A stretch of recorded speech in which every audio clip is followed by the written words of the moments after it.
Hi everyone, this side Tripti, and today we have Harshit with us. Harshit has graduated from Sriram College of Commerce, Delhi University. Not only that, he has completed his articleship at EY and he has completed his FRM and cracked CFA merit based scholarship. Not only that, he is currently pursuing his CA industrial training at HSBC. So today we have a lot of things to cover. And hi Harshit. Hi Tripti, hello everyone. Hi, how are So you? I am fine. I am fine. How about you? I'm also good. So, Harshit, will start with your SRCC experience since you have graduated from a top tier college. So, आपको क्या लगता है कि अगर हम एक SRCC जैसे अच्छे कॉलेज से ग्रेजुएट करते हैं तो what added advantage we get? Is it easy to find articleship and industrial training and how it makes your personality better?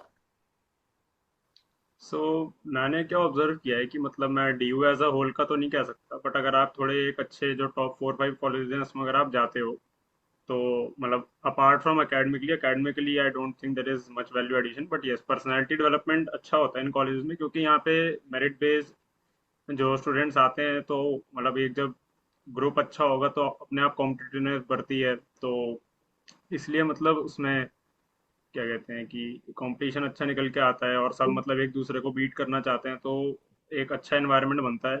और इसका एक पर्सनैलिटी पे भी फर्क आता है कि आपकी थोड़ी पर्सनैलिटी इंप्रूव होती है, कम्युनिकेशन स्किल्स होती हैं, यहाँ पे सोसाइटीज वगैरह होती हैं हर एक में, जैसे मैं डी स्ट्रीट और विंग्स ऑफ फायर में था।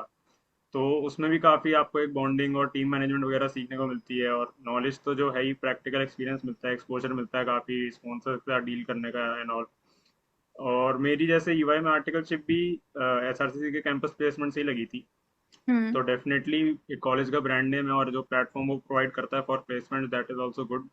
एंड फॉर द मतलब इंडस्ट्री में भी मतलब ये देखते ही हैं कि एक एसआरसीसी का बच्चा है वर्सेस एक नॉर्मल और कोई कॉलेज का बच्चा है, तो आई थिंक इट मैटर्स।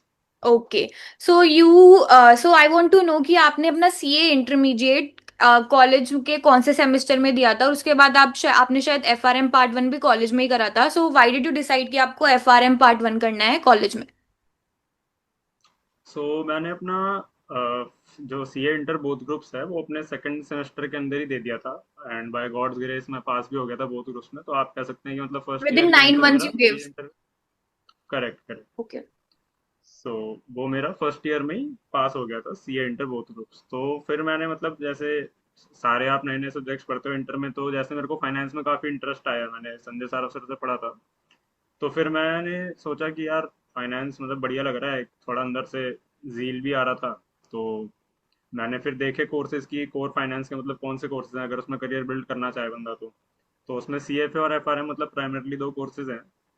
तो उस टाइम क्या था कि बैक इन 2022 की सीएफए शायद सिर्फ थर्ड ईयर कॉलेज वाले बच्चे ही कर सकते थे, हम्म। और मैं क्योंकि सेकंड ईयर में आया ही था तो मैं उसके लिए एलिजिबल नहीं था। हम्म। Then I look for FRM, फिर उसमें मैंने देखा कि यार इसमें भी सीएफए इतनी नॉलेज तो है काफ़ी एरियाज में, जैसे पोर्टफोलियो इन्वेस्टमेंट क्वांट्स एंड वगैरह, और एडिट इसमें है कि इसमें एक रिस्क मैनेजमेंट में भी स्पेशलाइजेशन है, विच इज़ पर्टिकुलरली हेल्पफुल अगर आपको बैंकिंग इंडस्ट्री में जाना है, जैसे बड़े बैंक हैं, एचएसबीसी हो गया, जेपी मॉर्गन, गोल्डमैन सैक्स। तो इस सब में बड़ा काम आता है एफआरएम का, क्योंकि उसमें हेजिंग डेरिवेटिव्स, क्योंकि आजकल आपको पता ही है फाइनेंशियल मार्केट्स इतनी बूम कर रही हैं, तो उसके लिए एक रिस्क मैनेजर भी तो चाहिए कि भैया जो रिस्क मैनेज करेगा सबका। तो इसलिए मैं फिर उसके एफआरएम की टुवर्ड्स गया पहले। ओके।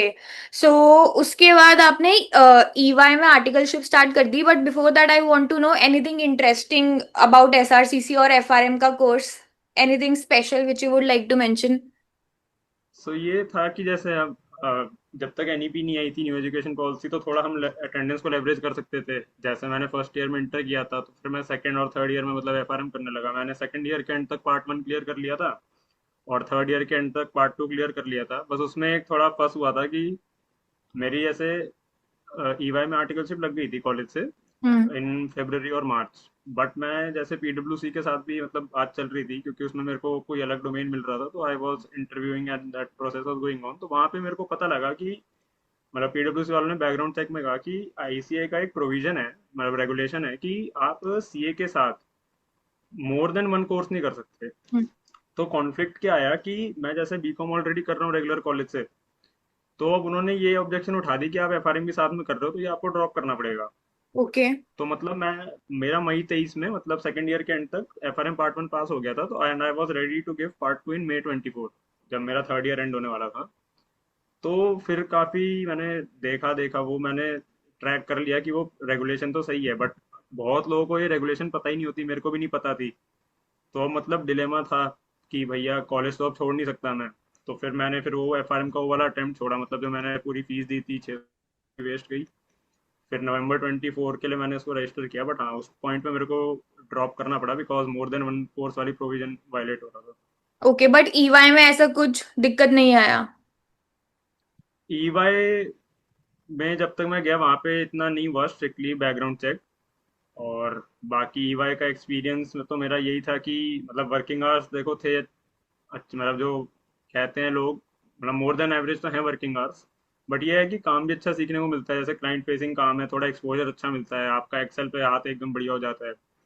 बस वो थोड़ा वर्क लाइफ बैलेंस वहाँ पे मेंटेन करना मुश्किल है, बट अगर आप थोड़ा अंदर से इंटरनली मोटिवेटेड हो तो आप जैसे कर सकते हो अपना अभी आर्टिकल्स के साथ। जैसे मैंने भी एक टारगेट बांध रखा था कि यार चाहे जितना भी काम हो, तो मैं मतलब 2 घंटे तो कोशिश करता ही था पढ़ने की, चाहे मैं सुबह पढूं जल्दी उठ के या रात को लेट जग के पढूं। मतलब वो थोड़ा आपको फ्लेक्सिबल रखना पड़ेगा अपना स्लीपिंग शेड्यूल, क्योंकि किसी दिन कम काम होता है, किसी दिन ज़्यादा काम होता है ऑफिस में, कभी सीजन है कभी ऑफ सीजन है। तो अकॉर्डिंगली मतलब मैनेजेबल है, बट हाँ बहुत थोड़ा मुश्किल भी है, क्योंकि बिग फोर में और स्पेशली जैसे मैं स्टैट ऑडिट में था तो उसमें जैसे कमिटमेंट्स और डेडलाइंस मतलब काफ़ी टाइट रहती हैं। But yes, balancing is the key. Balancing is the key. हाँ, तो one learning which I would like to mention is कि Harshit was one of the person जिसने बहुत स्टार्टिंग में ही कॉलेज में सी एंटर के बोथ ग्रुप्स निकाल लिए थे। I personally gave my second group in the fifth semester, तो मेरे पास एक ही सेमेस्टर था कि मैं कोई और कोर्स एक्सप्लोर करूं। So one thing, if any regular college student is watching this, if you can manage to clear your both groups in the initial phase of your college life, then it gives you a added advantage over others। जैसे हर्षित ने FRM course को explore कर लिया, अब तो I think CFA भी दे सकते हैं, I mean in the second year.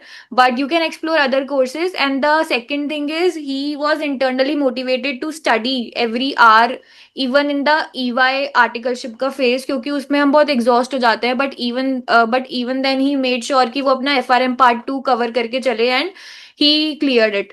So one thing, EY के आर्टिकलशिप में क्या होता है कि सबको ऐसा लगता है कि हम एक ही उसमें क्लाइंट पे एलोकेट हो जाते हैं, हमें पूरा एक्सपोजर नहीं मिलता अलग अलग क्लाइंट्स का। So what was the case with you? मेरे साथ जैसे क्या हुआ, मेरी जैसे अप्रैल एंड में ज्वाइनिंग थी, तो मतलब मेरे को मई में ही पहली एलोकेशन आ गई, एंड बिकॉज मई में मेरे को जैसे प्राइवेट क्लाइंट की एलोकेशन आई। हम्म। तो प्राइवेट क्लाइंट का तो आराम से चलता है काम, क्योंकि 30 सितंबर की डेडलाइन होती है, तो वो चल रहा था।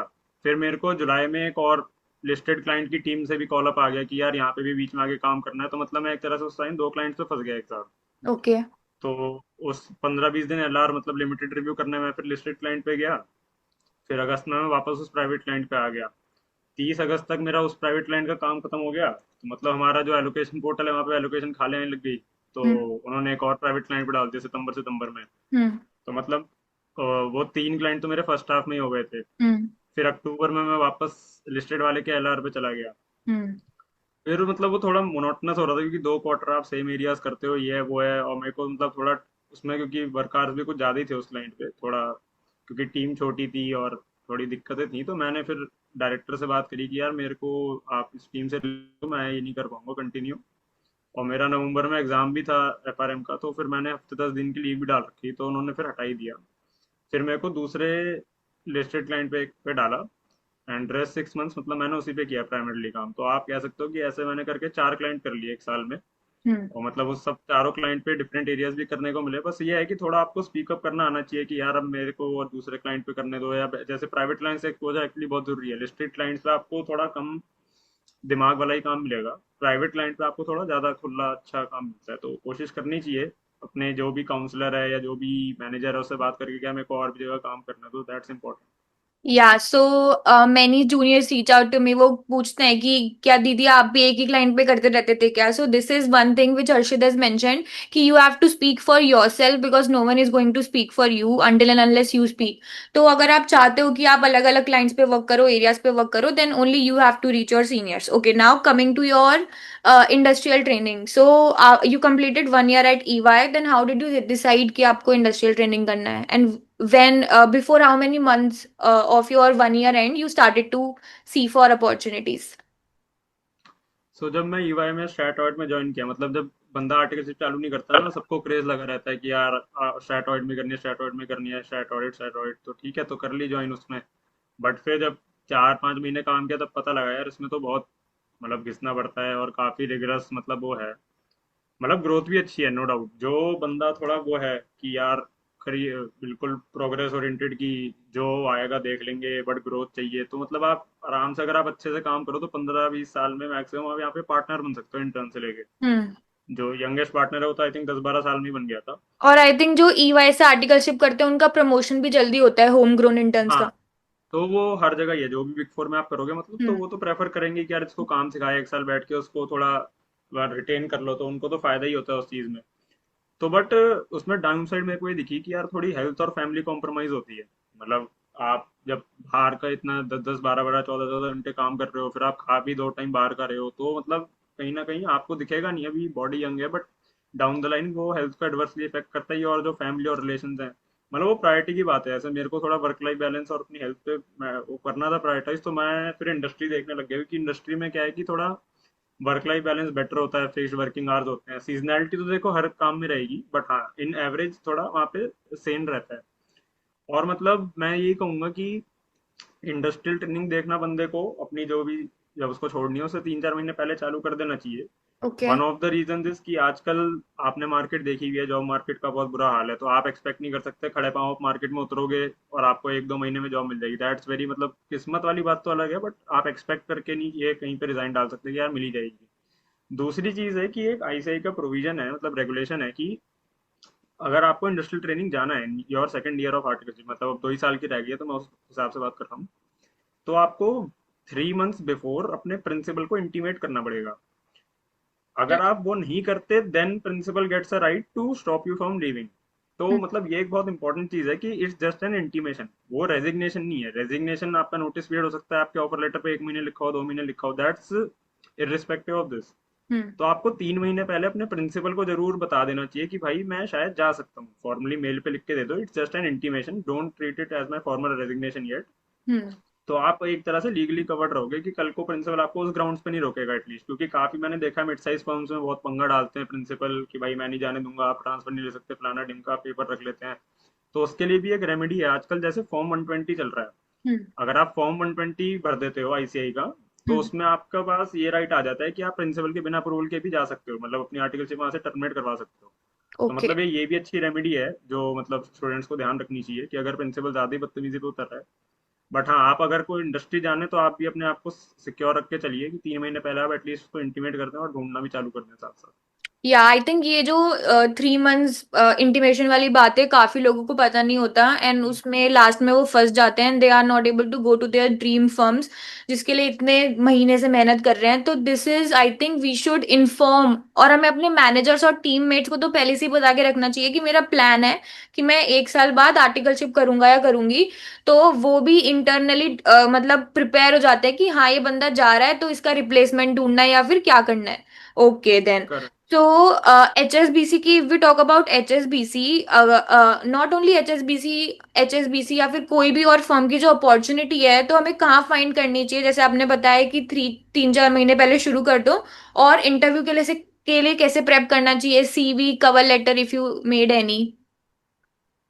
तो जैसे मैं एचएसबीसी के अगर रिगार्ड मतलब इन जनरल में अगर मैं बात करूँ, तो आपको मतलब लिंक्डइन ही देखो प्राइमरी सोर्स है, हम्म। अनलेस आपके कोई फैमिली में रेफरल है या कोई अच्छा फ्रेंड कहीं पे बैठा हुआ है, तो रेफरल तो देखो, रेफरल से ऊपर तो कोई चीज नहीं है। बट अगर आप मेरिट बेस्ड ढूंढ रहे हो कि यार अपने बलबूते भी कर सकते हो, तो लिंक्डइन भी डेफिनेटली आपको काफी स्ट्रगल करना पड़ेगा। मतलब मैंने भी, आप मानोगे नहीं, 4-5 महीने में हो सकता है 150-200 जगह अप्लाई किया हो। ठीक हम्म। है, मतलब उसमें कंपनीज रिपीट भी हो सकती है ऑब्वियसली, बट हाँ मैंने बहुत मतलब मैं दिन की 3-4 ईमेल तो भेजता ही था, या फिर कहीं लिंक्डइन में भेजती थी। तो लिंक्डइन पे भी ढूंढने के तरीके हैं कि आप एक सर्च करो वहाँ पे इंडस्ट्रियल ट्रेनिंग, और फिर आप पोस्ट सेक्शन में जाओ। जो जॉब सेक्शन होता है वो मैंने देखा है ज्यादा रेलिवेंट नहीं होता। हम्म। पोस्ट सेक्शन में आपको कभी कभार एचआर की ईमेल आईडी वगैरह मिल जाती है, तो हम्म। मेरे ख्याल से वो आप टाइमली अगर उस पर मेल डाल दो, suppose with in 6 hours, 8 hours और 12 आवर्स, तो हो सकता है वहां से रिवर्ट आने का चांस ज्यादा हो जाए, क्योंकि they hire on first come first serve basis. उनको कोई ऐसा नहीं है कि बिल्कुल टॉप बंदा कैंडिडेट चाहिए। उनको जो भी अर्लीस्ट ज्वाइनिंग का मिलेगा वो ले लेते हैं। तो मतलब एक थोड़ा प्रोएक्टिव रहना पड़ेगा आपको लास्ट के 3-4 मंथ्स ऑफ योर आर्टिकलशिप की, यार मैं दिन में टाइम निकाल के 1-2 बार अप्लाई करता रहूँ। HSBC में भी मेरे साथ यही हुआ था, मैं जैसे पोर्टल पे उनके अप्लाई करता रहता था जब भी मेरे को लिंक्डइन में वैकेंसी दिखती थी, तो आई थिंक मतलब मेरे के पास उसी की वजह से रिवर्ट आया। ओके। सो जैसे हमें इंटरव्यू देने होते हैं और उस टाइम हमारी आर्टिकलशिप चल रही होती है, तो कभी आपके साथ कुछ ऐसा इंटरेस्टिंग हुआ हो कि आपको फर्म के अंदर ही इंटरव्यू देना हो, तो how how do you manage that? क्योंकि छुट्टियां तो मिलती नहीं है, मतलब अप्रैल में तो हमारा LR क्लोज हो रहा होता है और स्टैट ऑडिट ये सब चल रहा होता है। तो how did you manage that and prepare for the interviews of IT? Correct correct. So firstly is the preparation part, कि मैंने जैसे क्या किया था, जब मेरा पार्ट 2 हो गया था FRM का नवंबर में, तो मैंने उसके बाद से FR मतलब फाइनेंशियल रिपोर्टिंग की क्लास चालू कर दी थी। क्योंकि मुझे पता है कि जो 80-90% रोल्स एंड इंडस्ट्रियल ट्रेनिंग में वो FR के ही है, फाइनेंशियल रिपोर्टिंग के। मतलब उसका नाम अलग अलग हो सकता है, कहीं पे उसको रिपोर्टिंग कह देंगे, कहीं पे फाइनेंशियल मतलब जो FPA होता है, कहीं पे कुछ, कहीं कहीं पे कंट्रोलरशिप कह देंगे, वो ले दे के आपका इंडियस या ES बेस्ड काम ही है। तो आप जितनी जल्दी वो इंडियस वगैरह पढ़ने लग जाओगे, आपकी इंटरव्यू प्रेप भी ऑटोमेटिकली साथ साथ रहती रहेगी। दूसरी चीज है कि यार इंटरव्यू का टाइम कैसे निकालना। तो मैं जैसे मोस्टली करता था कि मैं इंटरव्यू शेड्यूल करवाता था 2-3 बजे, अगर मतलब वर्चुअली, ऑफ कोर्स जा तो आप सकते ही नहीं ऑफिस टाइमिंग में। और फिर मैं मतलब लंच के टाइम में उसको करता था, इधर उधर जाके टीम से दूसरे केबिन में जाके बैठ गया, यहाँ जाके बैठ गया, वहाँ जाके बैठ गया। या फिर बेस्ट केस ये है कि आप उस दिन वर्क फ्रॉम होम मांग लो, मतलब वो तो बहुत ज्यादा सब्जेक्ट टू अवेलेबिलिटी है कि मैनेजर देगा नहीं देगा, क्योंकि उनको भी एक तरह से अंदेशा लगी जाता है कि यार ये ढूंढ रहा है, तो फिर वो भी थोड़ा चिढ़ते हैं। हम्म। तो आपको ऐसे ही आगे पीछे करके मैनेज करना पड़ेगा। इंटरव्यू की प्रेप के लिए आप FR की क्लास चालू कर दो, मैं तो यही कहूंगा, क्योंकि इन एनी केस आपको पढ़ना तो है ही, तो वो इंटरव्यू में भी साथ साथ कॉम्प्लीमेंट कर देगा। Okay, so the crux is that कि we have to be on our toes before applying for IT, क्योंकि जो अपॉर्चुनिटीज हैं अगर वो एक दिन में आती है तो ऐसा भी हो सकता है कि नेक्स्ट डे खाली हो जाए। जैसे हर्षित ने मेंशन करा कि first come first serve basis होता है। तो everyone who is watching this, you have to be very cautious कि कब लिंक्डइन पे आ रहा है। और आई थिंक बहुत सारे व्हाट्सएप ग्रुप्स भी होते हैं और आप अपने फ्रेंड्स के साथ टच में रह सकते हो टू सी कौन सी वैकेंसी आ रही है, और आप उस कंपनी के लोगों को भी रीच आउट कर सकते हो for that opportunity. Okay, so if we talk about your HSBC का एक्सपीरियंस, कि जब आपको इंटरव्यू के लिए मेल आया उसके बाद आपके कितने राउंड्स हुए और किस किस ने, मतलब कौन से लेवल के लोगों ने वो इंटरव्यू लिया, and what all questions they asked? So मेरे जैसे HSBC से जब इंटरव्यू शेड्यूल होने की मेल आई थी, तो उसमें मतलब लिखा हुआ था कि मैं जैसे कंसोलिडेशन वगैरह पे काम करूंगा। हम्म। तो उसमें जब फिर इंटरव्यू हुआ, तो मैनेजर और वाइस प्रेसिडेंट लेवल के मतलब 2 बंदे बैठे थे। हम्म। तो उन्होंने वही इंडिया से 110, मतलब उनके लिए वो IFRS 10 है, क्योंकि वो थोड़ा UK बेस्ड हिसाब है। But IFRS India mostly same ही है, कन्वर्स्ड ही है। 98% मान लो आप, 1-2% कार्बन कार्बन हो सकते हैं, वो आप ध्यान रखो नहीं रखो मतलब इरेलीवेंट, अगर आपका मेजोरिटी टेक्निकल नॉलेज सही है। तो उसी के अराउंड मेरा चला था। मतलब आप जो भी आपकी प्रोफाइल है देखो, उसके हिसाब से आपको इंडियस प्रिपेयर करने चाहिए, 109, 115, 116 जो भी है। तो वो तो आपकी JD, जो जॉब डिस्क्रिप्शन है, उस पर डिपेंड करेगा कि आप कैसे प्रिपेयर करते हो उसके लिए। जैसे मेरे केस में कंसोलिडेशन की, तो मैंने कंसोलिडेशन के हिसाब से प्रिपेयर किया था। हम्म। और फिर बस इंटरव्यू क्लियर होने के आई थिंक 2 हफ्ते बाद मेरे पास रिवर्ट आया था कि सिलेक्शन हो गया है। फिर वो HR राउंड जो भी वो फॉर्मेलिटी होता है वो हुआ था। हम्म। और फिर बस वो ऑफर लेटर और बैकग्राउंड चेक चालू हो जाता है। और फिर मेरे को जून की ज्वाइनिंग मिल गई थी। ओके। सो कोई EY से रिलेटेड भी क्वेश्चंस आपसे पूछे थे जो आपने स्टैट ऑडिट में करा होगा वर्क, आपके CV में जो आपने लिखा था? देखो, जब भी कोई भी कंपनी का इंटरव्यू होगा, मैं सिर्फ HSBC की बात नहीं कर रहा, हम्म। दे आर द मतलब मोस्ट इंटरेस्टेड वो लोग इसी की चीज में, आपने 1 साल क्या काम किया है। तो जब ट्रू। तक आप काम अच्छा नहीं करोगे या अपना काम नहीं समझा सकते, उनको एकेडमिक से देखो कोई मतलब नहीं है। वो फ्रेशर तो उठा नहीं रहे, वो हम्म। 1 साल काम करा हुआ बंदा उठा रहे हैं। तो अगर उसने राइट। 1 साल में उसने कोई काम ही नहीं सीखा, तो वो उनके लिए कोई फायदेमंद नहीं है। हम्म। जो फाइनेंस का काम है वो तो बंदा 1-2 महीने करके सीख ही जाएगा, ऑडिट भी तो ऐसे ही सीखे थे, है ना। हम्म। बट मेन है कि आपने काम, आपका एक्सेल पे कितना हाथ अच्छा चलता है, कितनी ग्रास्पिंग स्किल है, या जो भी टीम स्किल है, या थोड़ी एक सेंस होनी चाहिए कि यार आप एक टीम में कैसे बिहेव करते हो। तो उनका ज्यादा how do you work in a corporate environment. Right. तो आपको अपना जो आर्टिकल का काम है वो समझाना अच्छे से आना चाहिए, और उसको प्रेजेंट करना मेन है। They are not interested in foundation में कितने मार्क्स आए थे, इंटर में कितने मार्क्स आए थे। Attempt is a different thing, but yes, primary focus is on the Okay.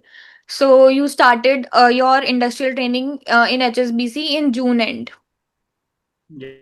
Okay. So what is the difference between EY and HSBC in terms of work culture? What type of work you are doing? What is your work timings in HSBC? And do you go office daily or is it hybrid? सो यहाँ पे क्या है कि जैसे अभी जो मेरा timing चल रही है 11 AM टू 8 PM चल रही है, और उसमें यूके हाइब्रिड शिफ्ट? वर्किंग है कि मेरे को वेडनेसडे जाना होता है आपका यूके एक दिन। शिफ्ट होता है 11 to 8? हाँ, करेक्ट। वो तो मेरा, क्योंकि मेरी मतलब HSBC की जो हेडक्वार्टर है वो यूके है। तो हम्म। हमें, मैं कंसोलिडेशन टीम में हूँ, क्योंकि पहले लोकल टीम फाइनेंशियल में बना के देती है, फिर हम उसको कंसोलिडेट करते हैं, तो हमारा यूके टीम से काम रहता है, तो इसलिए हम वही शिफ्ट फॉलो करते हैं 11 AM टू 8 PM वाली। ओके। और उसमें मतलब हम वेडनेसडे जाते हैं ऑफिस, क्योंकि लॉजिकली अगर आपको देखा जाए तो हमें जब यूके टीम से कनेक्ट करना है वो ओवर टीम्स ही करना है, तो मतलब ऑफिस जाना तो एक फॉर्मेलिटी है, आप ऑफिस जाके उनको टीम्स पे कॉल करो या घर बैठ के कर लो, है ना। तो मतलब इतनी मैच्योरिटी है यहाँ पे लोगों में, क्योंकि यूरोपियन एमएनसी है तो थोड़ी मतलब वर्क लाइफ बैलेंस है, कल्चर एक अच्छा है, मतलब इंसान को अच्छे से ट्रीट करते हैं। और वर्किंग आवर्स फिक्स है, सीजन में ऑब्वियसली हो सकता है क्वार्टरली इनकी जो रिपोर्टिंग होती है, क्योंकि लिस्टेड कंपनी है तो थोड़ा रहता है वर्कलोड, बट इन जनरल वैसे कल्चर और लोग अच्छे हैं। और मतलब एक तो वो है कि एम्प्लॉय टर्नओवर रेट भी काफी कम है वहाँ पे, ईवाई में तो कोई बंदा आ रहा है कभी जा रहा है, आधे लोग पेपर पे हैं, तो वो सब वॉल्टिलिटी थोड़ी यहाँ पे कम है, यहाँ पे थोड़े सेटल्ड लोग हैं, और मतलब इतना ज्यादा ग्रोथ ओरिएंटेड नहीं है, थोड़ा मीडियोकर वाला हिसाब है। और काम की अगर मैं बात करूँ तो यहाँ पे जैसे मैंने बताया मैं कंसोलिडेशन वाली टीम में हूँ, तो जब लोकल टीम एफएस बना के दे देती है फिर हम उसमें कंसोलिडेशन की एडजस्टमेंट्स मारते हैं।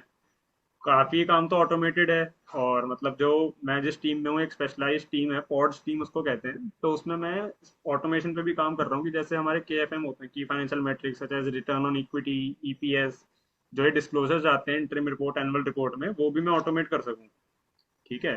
तो उस टीम में भी मैं काम कर रहा हूँ जिसमें हम इंजीनियर्स के साथ काम करते हैं, कि आप उसको कैसे जितना मर्जी ऑटोमेट कर सको, क्योंकि एक वो मैनुअल इंटरवेंशन को ये लोग खत्म करना चाहते हैं, क्योंकि जैसे बिग फोर ऑडिट करती है तो दे लाइक कि मैनुअल एडजस्टमेंट कम से कम हो।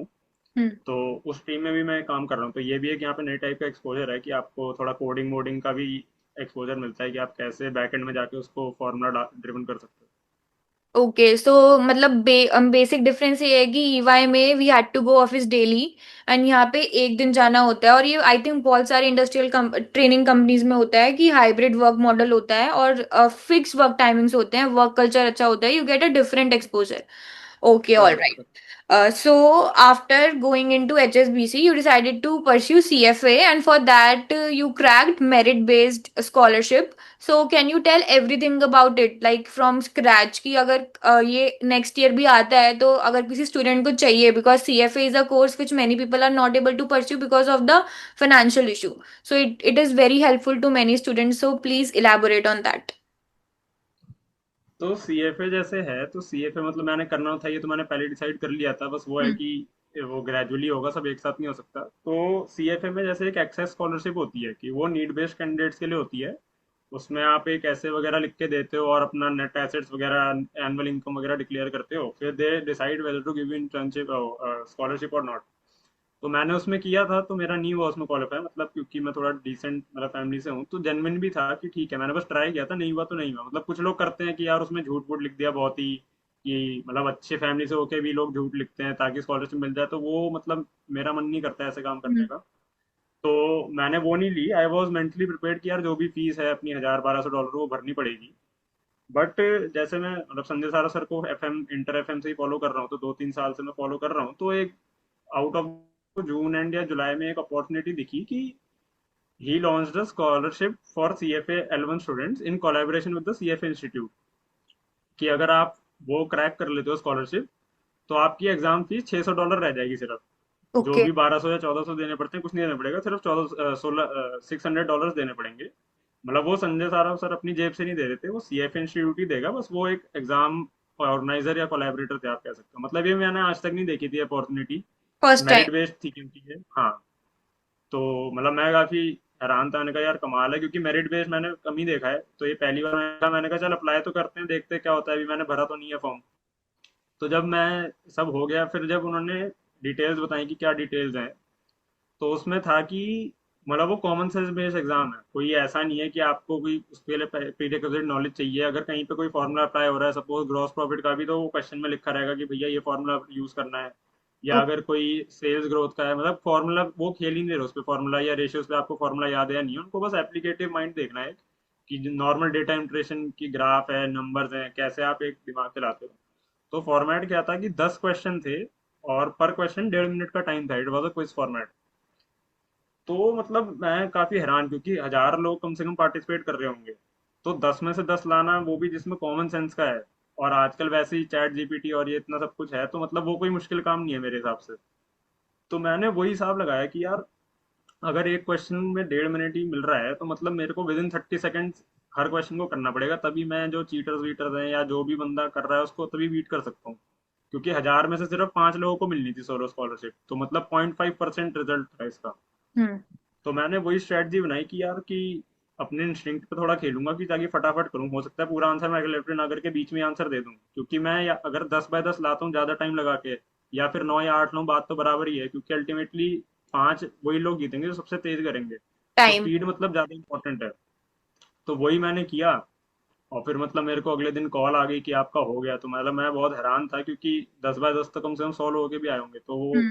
मैंने उसमें टाइम में बीट कर दिया उसको। तो अब मेरे को उसकी L1 की स्कॉलरशिप मिल गई, तो अब मेरे को $600 ही देने पड़े बस। Okay, I think you played very smartly because you new new की टाइम फैक्टर बहुत इसमें क्रूशियल रोल प्ले करेगा। अगर आपके सारे क्वेश्चंस एक्यूरेट भी हैं, तो अगर आप इंस्टिंक्ट पे खेलते हो और अच्छे से अपने दिमाग पूरा लगा के एप्लीकेशन के साथ आंसर देते हो, तो हमें टाइम पे जीतना पड़ेगा। तो आपने डिसाइड करा कि आप टाइम फैक्टर का यूज करोगे। सो जो इसके हम्म। लिए कुछ मटेरियल है, did he give something to prep from, या फिर आपने खुद से ही ऐसे प्रिपरेशन करा? उन्होंने एक अपनी दे दी थी 10-12 पेज की पीडीएफ, कि मतलब वो एग्जाम्पल के टाइप के क्वेश्चन थे, कि इसके अराउंड ही क्वेश्चन आएंगे। और हाँ, हम्म। मतलब उसके अराउंड ही आए थे, मतलब एग्जैक्ट क्वेश्चन तो ऑब्वियसली नहीं आए, बट हाँ, उससे काफी जनरल आइडिया हो गया था कि व्हाट विल बी आस्क्ड या what sort of question will be asked. तो मतलब हाँ, उनकी तरफ से फुल ट्रांसपेरेंसी थी, और मतलब सही रहा वो तो। और फॉर्मूलाज वहां पे लिखे हुए थे, दे जस्ट वांटेड कि करेक्ट, करेक्ट। कैसा हमारा एप्लीकेशन हाँ। होता है। हाँ Okay, ji. that is great. So I think Harshit has given us very useful insights. एक उसने बात बताई कि उसको PWC का, कि अगर हमको कोई ICI अलाउ नहीं करता है। उसके बाद CFA based scholarship also. So last thing which I have in mind is that कि CA के जो students होते हैं, they always complain, especially EY में, वो भी stat audit, कि हमारे हमको टाइम ही नहीं मिल रहा है, हम पढ़ाई नहीं कर पा रहे हैं। But you have completed your FRM part 1 and you have decided to give your CFA level 1 also which you are going to clear soon. So उस पे भी मतलब ऐसा होता है कि टाइम नहीं मिल रहा है, तो हाउ डू यू निकाल, मतलब आप टाइम कैसे निकालते हो और कैसे इंश्योर करते हो कि सब कुछ सही चल रहा है? सी क्या है कि देखो, बहाने तो देखो 100 मिल जाएंगे, ठीक है, बट अगर आप में लगन है, एक इंटरनल आपके अंदर वो आग है ना, तभी आप देखो कुछ कर सकते हो। अब ऐसे तो कॉलेज में भी आप, बहुत लोग आराम आराम से करते हैं कि भाई अपना एक एक साल में एक एक ग्रुप देंगे, हो जाएगा इंटर जी 3rd ईयर तक। तो मतलब मैंने सोचा कि यार, जितना जल्दी हो सकता है कर लेता हूँ, नहीं होगा तो रिपीट तो करना पड़ेगा। तो जैसे मेरा फर्स्ट ईयर में हो गया, तो अब हम्म। मैंने सोचा, मेरे पास दो चॉइस थी कि यार, या तो मैं कॉलेज छोड़ के सीए की अभी कर लूँ, और अगर मैंने वो कर लिया होता 2022 में छोड़ के, तो मैं भी मई 25 में हम्म। सीए फाइनल दे के मैं शायद सीए बन चुका होता, अगर मैं पास जाता। तो आप ये सोचो, मेरी अपॉर्चुनिटी कॉस्ट कितनी ज्यादा है, 2 साल की अपॉर्चुनिटी कॉस्ट है।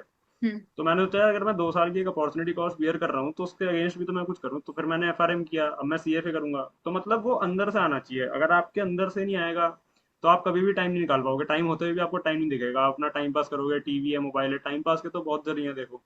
बट अगर जब तक आप खुद अंदर से डिटरमाइंड नहीं हो, तो वो चीज़ बहुत मुश्किल है। जैसे मैंने ईवाई में भी ठान रखा था कि यार, चाहे कितना काम हो जाए, मेरे को मिनिमम 2 घंटे तो पढ़ना ही है। चाहे मैं वो सुबह पढूं, मैं रात को पढूं, लेट जग के जल्दी उठ के, मतलब स्लीप में फ्लेक्सिबल रखता था कि यार, अपनी 5-6 घंटे की स्लीप होती रहे, उसके आगे पीछे देखता हूँ कैसे पढ़ना है। तो मतलब वो आपको एक डिसिप्लिन अपना खुद ही मेंटेन करना पड़ेगा, कोई आपको आके नहीं बोलने वाला। पेरेंट्स भी नहीं बोलेंगे, क्योंकि पेरेंट्स सोचते हैं बच्चा सीए कर रहा है और इस पे क्या ही प्रेशर डालना। दोस्त तो आपके बिल्कुल ही नहीं बोलेंगे। तो मतलब आपको वो अंदर से ही पैशन लाना पड़ेगा कि यार, मेरे को करना है तो करना है, वो वाला हिसाब है। मतलब कोई आपको कोई यूट्यूब पे वीडियो देखने से वो चीज़ नहीं होगी, वो, तो वो वाली बात है। Yeah, I think he is very internally motivated and that's why he capitalized with every opportunity. तो बस यही बात है कि अपने आप को इंटरनली मोटिवेटेड रखना चाहिए और अपने आप को पॉजिटिव लोगों के अराउंड सराउंड करना चाहिए, so do you don't get any negative thing. ठीक है। So thank you Harshit. Any last message like the crux कि हमको इंडस्ट्रियल ट्रेनिंग करना चाहिए या नहीं करना चाहिए, और any last message which you would like to convey to CA aspirants? मैं यही कहूंगा कि जैसे ये जो क्वेश्चन होता है कि यार, मैं सीए इंडस्ट्रियल ट्रेनिंग करूं नहीं करूं, तो मतलब मैं जो सोचता हूँ कि आपको बैक कैलकुलेट करना चाहिए कि आप क्या देखते हो कि आप 5-10 साल बाद आप क्या करोगे अपने करियर में, मतलब what do you see your self doing. Suppose आप सोचते हो कि यार मेरे को प्रैक्टिस करने का मन है, तो हम्म। मैं तो कहता हूँ इंडस्ट्रियल ट्रेनिंग क्यों, आप बिग फोर भी छोड़ के मिड साइज जाओ, मिड साइज में आप सारे टाइप का काम सीखो ताकि आप प्रैक्टिस करने में जाओ। हम्म। अगर आपको लगता है कि यार मैं ऑडिट कर रहा हूँ, मेरे को तो यही पास बढ़िया लग रहा है भाई, 15-20 साल में पार्टनर बन जाऊंगा, तो आप बिग फोर में कंटिन्यू करो, आप उस रास्ते पे रहो। आपको लगता है कि नहीं यार ऑडिट नहीं पसंद आ रहा, इंडस्ट्री चाहिए, मतलब थोड़ा वर्क लाइफ बैलेंस चाहिए, तो आप इंडस्ट्री में जाओ। मतलब मेरे को ये लगता है कि आपको ये देखना चाहिए कि आप आगे अपने आप को किस रोल में इमेजिन करते हो, उसके हम्म। हिसाब से आपको बैक कैलकुलेट करके देखना चाहिए कि आज का आपको क्या डिसीजन लेना चाहिए। हम्म। एंड अल्टीमेटली मैं वही कहूंगा कि अपना करियर देखो सबको खुद बनाना है, सबके अलग रास्ते हो सकते हैं to achieve wealth and high income, but जितना बंदा विजन रखेगा दूर का, वो तभी उसके लिए वर्क कर पाएगा, और तभी वो और मतलब अपना पैशन स्ट्रीमलाइन कर पाएगा। I think yes it is very right because बहुत लोग सोचते हैं कि सीए के साथ बहुत लोग सीएफए कर रहे हैं तो मैं भी कर लेता हूँ, but they do not have any particular thing कि हम सीएफए क्यों कर रहे हैं, या फिर इंडस्ट्रियल ट्रेनिंग सिर्फ इसलिए करनी है क्योंकि ब्रांड नेम मिल जाएगा या फिर कुछ हो जाएगा, बिग फोर में इसलिए जाना है क्योंकि ब्रांड नेम मिल जाएगा। But he has correctly mention कि हमको बैक कैलकुलेशन करनी चाहिए कि where we want to see our self in the next year and what we actually want to do, there after only we can make it कि हमको करना क्या है। Correct correct. यस तो सो मतलब प्रोस्पेक्टिव बेसिस की जगह आपको ये देखना चाहिए कि आप आगे 5-10 साल बाद कहाँ देखते हो, फिर आप उसके हिसाब से देखो कि यार मुझे क्या करना है। ये नहीं कि सब सीएफए कर रहे हैं तो सब सी मैं भी सीएफए कर लूंगा, या सब एमबीए कर रहे हैं तो भेड़ चाल से ज्यादा इंपॉर्टेंट है कि आपका मन क्या चाहता है, आपका इंटरेस्ट किस सब्जेक्ट में है। मेरा हो सकता है फाइनेंस में हो, किसी का टैक्स में हो, किसी का किसी और में हो। तो आपको अपने हिसाब से देखना चाहिए कि मेरा ये इंटरेस्ट है, मैं अपने आप को यहाँ देखता हूँ, तो उस हिसाब से आप अपना पाथ चुन। Yeah, right. So I think we have covered a lot of things which I believe would be very helpful to a lot of students. जैसे ये पहली बार हुआ सीएफए मेरिट बेस्ड स्कॉलरशिप, तो आगे अगर किसी को समझना होगा कैसे करना है तो वो हर्षित की ट्रिक यूज कर सकता है। So thank you Harshit for giving us insights and I'll drop Harshit's LinkedIn ID in the description box if you want to reach out to him and ask any questions. I think he'll be happy to help. Sure sure, thank you so much Okay. Deepti for hosting. Thank you. Thank you, Harshit. Have a nice day everyone, thank you. Thank you.